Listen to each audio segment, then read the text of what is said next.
What happens when a man with X-ray vision looks at your chest multiple times throughout the many years that you've been married? Well, he stops looking at her and starts looking everywhere else because he must be super blind.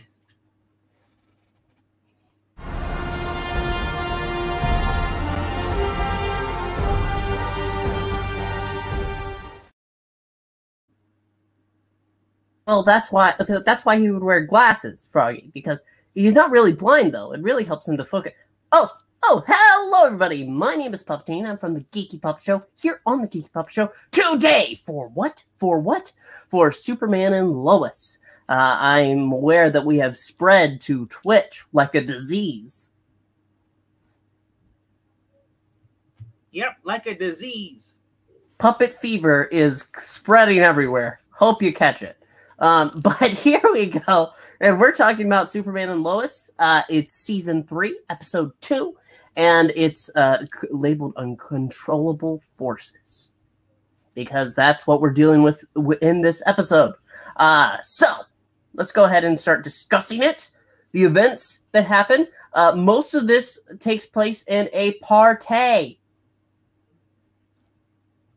A party, yes. Most of this episode takes place in Metropolis, which we haven't been to in a while. Not since did we last season? I do not know. I'm busy at the moment. Trying to do something. The frog is distracted. Yes. Well, send a link to Mandalorian to Zach while you're at it. Anyway, what we're dealing with here in this episode is the kids are all going to a party. Somehow John gets invited and brings along Jordan, who's kind of mopey about his ex-girlfriend still wanting to try to be friends with him, even though he's not really feeling that. He ain't vibing with it, baby. Yes, his girlfriend from season 1, the one we never met. Yeah. The one who originally, was it Leslie or whatever her name is? She's the one that basically said, she dumped him by text. And now she wants to get back with him. And my uncle, Tough. And she's like, I won't tell anybody. Your girlfriend doesn't need to know. Dun, dun, dun. I'm like, this girl just wants a booty call. Yep. Well, because he changed actors. Wouldn't you? What? So, I mean, he kind of upgraded, right? Well, I mean, he does look more Superman-like. Yes. And his hair doesn't stick up anymore like it did. Well, he's no longer blonde. True, which makes sense, considering that neither Lois Lane or Clark Kent are blonde, are they? Nope. Dun, dun. I'm just kidding. Anyway, speaking of Clark Kent, Lois is... Well, we go ahead and get a little a montage of her going to the hospital, getting the checkup, because we know something's wrong. Well, she is kind of edgy in this episode because she doesn't want to discuss it until the end. What does this mean? What does it mean, Froggy? It means we're going out of business. Yes. Maranya is saying I'm subscribed to the Puppets on YouTube. We're on Rumble, I forgot. And now Twitch. Help! Yes, you have caught puppet fever. Hello to you, half demon. It is a frog, and I don't think I'm a robot, but I appreciate it. You know, maybe my ears do stick out a little like one, though. Yes. Anyway, where were we? Lois. Yes, Lois has been distracted. Like you. Yes. I'm sorry.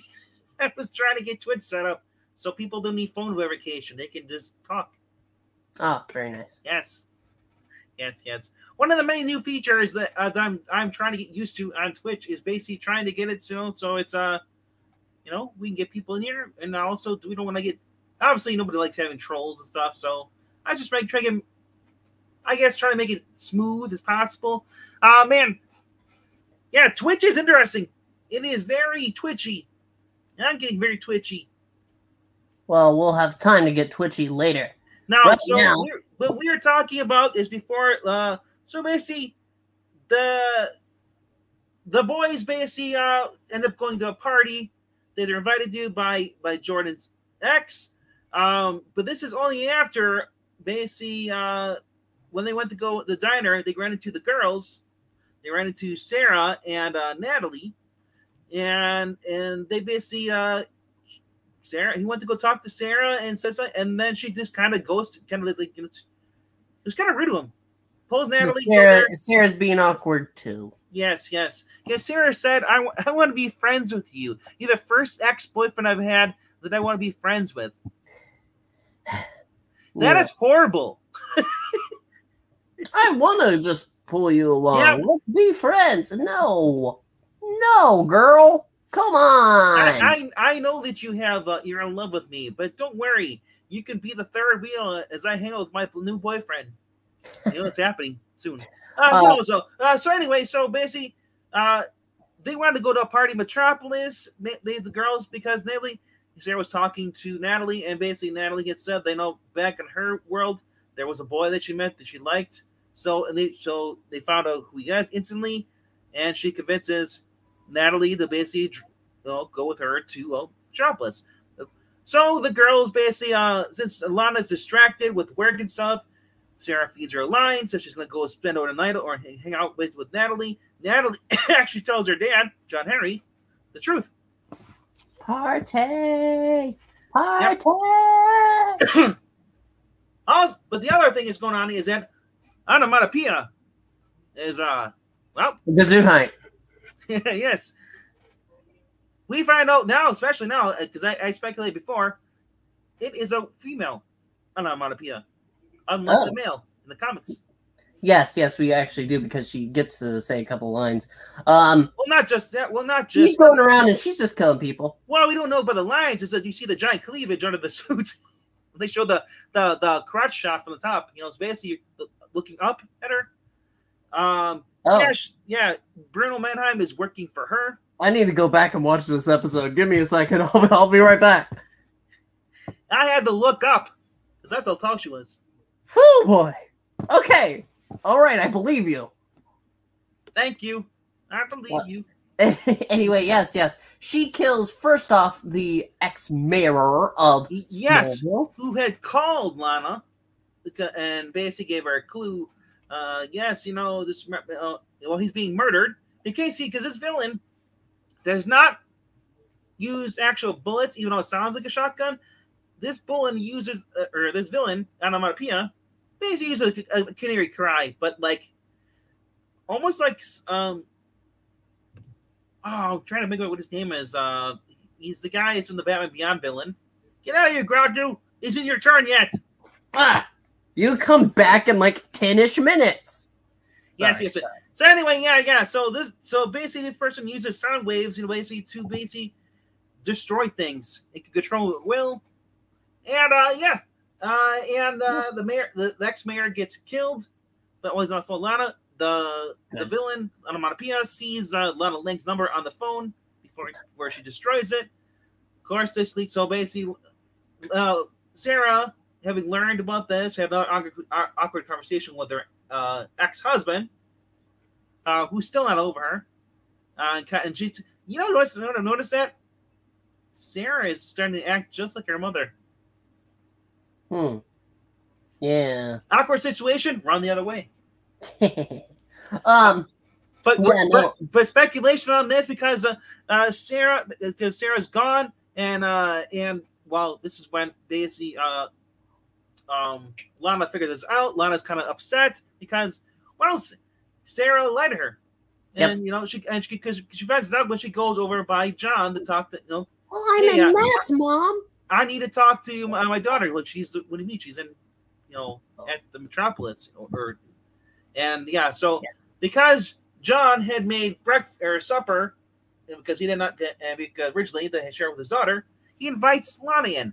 Now, as I started speculating this from the previous episode, and even Lana's ex-boyfriend, husband, has speculated this, we're going to see John and Lana as a romantic item by the end of the season. I I guarantee don't it. remember you saying it last episode, but sure. I couldn't get a word in the last episode. Was I blocking you? You're always blocking me. Sadly not. I see you all over my social media, frog. Yes, because I am finally spreading my wings. I'm a peacock, sir. You're like a disease. Like I, us. I need to fly. Anyway. You're a frog. Frogs can fly. No, they can't. You are just limiting me, telling me what I can and cannot do. You will not hold me back. Well, you know who can fly? Superman, who actually takes this episode, part of this episode after he and Lois go to Metropolis to visit Bruno Mannheim. Actually, no. No. Because you're skipping things again. It's okay to skip things. We're getting close to the time crunch. You know what? The time crunch, if you stop interrupting me, we'll get it done with. Okay, go on. Yes. Anyway, because Lois is still distracted, Clark has no idea. They end up going to Metropolis to see a judge. The judge released Ant-Man. Sorry, not Atom Man. My mistake. And basically speak the judge. In walks Bruno Mannheim's kind of thugs. The judge is basically she feels guilty, but she's quiet. This leads to her basically going on top of the roof, getting ready to jump. Lois has to try and has to talk her out of this. Meanwhile, Clark basically turned into Superman and followed the inner gang guards, and basically he's sitting floating in the air. Bruno basically is upset because you idiot, you just let him back here. So he basically says Superman, and he tries to basically talk about how this is where he lives, is suicide slums. No one tried to save him here. He basically tries to say he's oppressed. I'm like, come on, Bruno. What the heck is this bullshit? You were never This oppressed. is why we don't talk about Bruno. Yes. Yeah. So anyway, he's basically he's telling Superman to stay out of my city, and don't you come in here again in here and looking down on me. I'm thinking like you're a criminal. Superman says we're not done here, and Bruno says yes, we are. So this is the crazy thing because Bruno is being depicted here as a heavy. In the comics, the cartoons, he was kind of a middleman guy. He was never the heavy. He was just the stooge that was getting the guns from somebody else or whatever, using the tech. He is basically in this one. He's basically like a heavy, kind of like he was in, I believe, because it wasn't Bruno. I know, but the same actor was in Arrow. Yeah. Yes. And he's playing another heavy. He's playing Bruno as heavy. So my question is, what's going to happen? Because we have to have Lex Luthor playing an even bigger heavy coming in. We should have just had John Cryer as Lex Luthor. I'm sorry. I'm sorry. No, because John Cryer was Lex Luthor and Bruno Mannheim is this big, tall dude could kick his skinny little white ass. It wouldn't set well with me. Sorry. Well, Lex Luthor isn't all that physically imposing. It's his performance, his presence that matters because he has a super suit. Honey, where is his super suit?